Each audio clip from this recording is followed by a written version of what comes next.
कांग्रेस के शासनकाल में आप याद करिए कि रात को भी सुप्रीम कोर्ट खुलवाकर आतंकवादियों को जमानत दी जाती थी।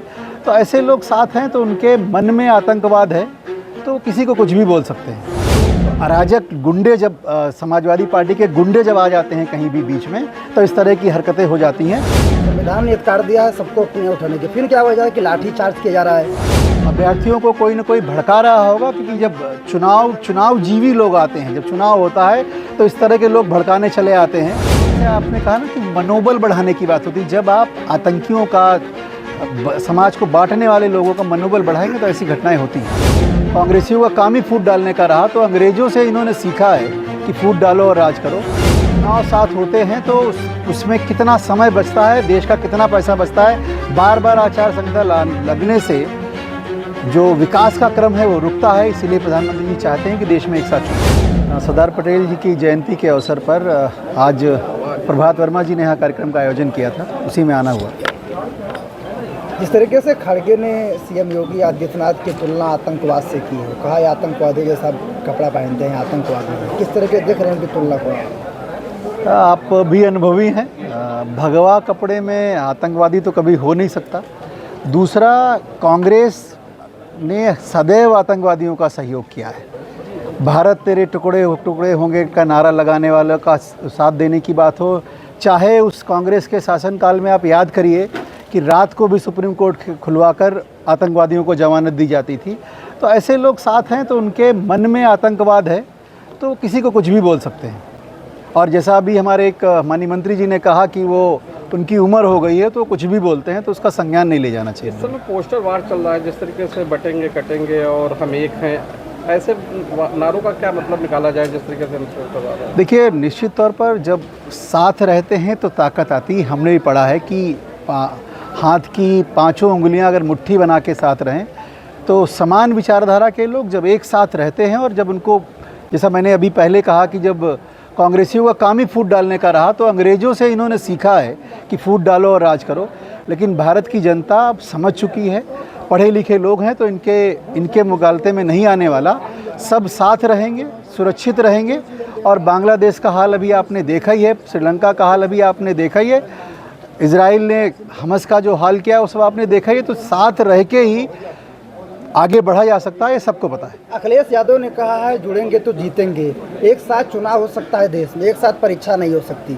युवाओं के साथ धोखा है, लाठीचार्ज है प्रयागराज में। देखिए, देश में एक साथ चुनाव भारत के संविधान जब लागू हुआ तब शुरू हुए।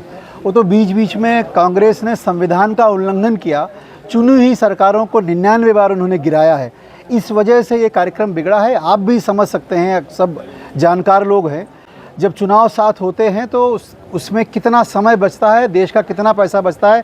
बार बार आचार संहिता लगने से जो विकास का क्रम है वो रुकता है। इसीलिए प्रधानमंत्री जी चाहते हैं कि देश में एक साथ चुनाव हो। आप कह रहे हैं एक साथ चुनाव हो, प्रयागराज में अभ्यर्थी हैं सैकड़ों हजारों, वो कह रहे हैं एक साथ परीक्षा हो, आखिर क्यों?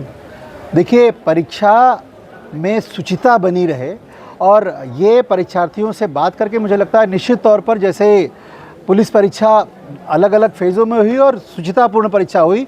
योगी सरकार ने 7 लाख नौकरियां दी है। आप भी अपने आसपास देखिए, जो नौकरियां जिनको मिली होगी वो निश्चित तौर पर योग्य अभ्यर्थी रहा होगा, उसी को नौकरियां मिली होगी। तो विद्यार्थियों से वार्ता करके कोई ना कोई रास्ता निकलेगा। सुप्रीम कोर्ट के आदेश का उल्लंघन किया जा रहा है, अभ्यर्थी कह रहे हैं प्रयागराज में। बिल्कुल ऐसा नहीं हो रहा। सरकार संविधान से चलती है और योगी जी बिल्कुल निष्पक्ष रूप से अभ्यर्थियों को कोई ना कोई भड़का रहा होगा, क्योंकि जब चुनाव जीवी लोग आते हैं, जब चुनाव होता है तो इस तरह के लोग भड़काने चले आते हैं। तो कुछ ना कुछ भड़का रहे होंगे, निश्चित तौर पर कोई रास्ता निकलेगा। आप करें संविधान बचाने, संविधान ने अधिकार दिया है सबको अपने उठाने के, फिर क्या वजह है कि लाठी चार्ज किया जा रहा है वहाँ पर? देखिए, अराजकता जब फैलती है तो लोग उसको रोकते हैं। तो अराजक गुंडे जब समाजवादी पार्टी के गुंडे जब आ जाते हैं कहीं भी बीच में तो इस तरह की हरकतें हो जाती हैं। लेकिन सरकार पूरी तरह से संवैधानिक आधार पर ही चलती है। और छात्रों के बीच में गुंडे हैं, छात्रों के बीच में गुंडे घुस गए होंगे तभी ऐसा होगा ना। छात्र सामान्य रूप से अपनी बात कह रहे थे और लोग उनकी बात सुनने को तैयार है। आपने कहा कि कांग्रेस हमेशा आतंकियों का सपोर्ट, जम्मू कश्मीर में गठबंधन की सरकार है, क्या वजह मानते हैं कि उनके सहयोग से वहाँ आतंकी हमले हो रहे लगातार? देखिए, मनोबल बढ़ाना एक बात होती है। जब लोगों का मनोबल बढ़ जाता है कि ऐसे लोग सत्ता में पहुंच गए जो हमारा समर्थन करेंगे, तो ये लोग मनोबल बढ़ा देते हैं आतंकियों का, इसलिए ऐसी घटनाएं होती हैं। जिस तरीके से जम्मू में 370 हटाने की कोशिश की गई, विधानसभा में उन लोगों कोशिश ने- नहीं की, हटा दी गई। हाँ, तो कैसे 370 हटा दी गई, हट गई, अब वो पुरानी बात हो गई है, 370 नहीं रह गई। सदन में वहाँ विधानसभा मैंने जैसे आपने कहा ना कि मनोबल बढ़ाने की बात होती है, जब आप आतंकियों का समाज को बांटने वाले लोगों का मनोबल बढ़ाएंगे तो ऐसी घटनाएं होती हैं। जिस तरीके से महाराष्ट्र में मुस्लिम वोटरों को अपनी तरफ करने के लिए लगातार कांग्रेस के लोग बैठक कर रहे हैं एनजीओ के साथ, उलेमा का भी साथ मिल गया है, किस तरीके से आप देख रहे हैं वहाँ चुनाव को? देखिए, भाजपा रहेगी तो संविधान का राज चलेगा, कांग्रेस आएगी तो सरिया की तरफ बढ़ेगा, तो इसलिए सरिया की तरफ देश को मत बढ़ने दीजिए, भाजपा का शासन लाइए।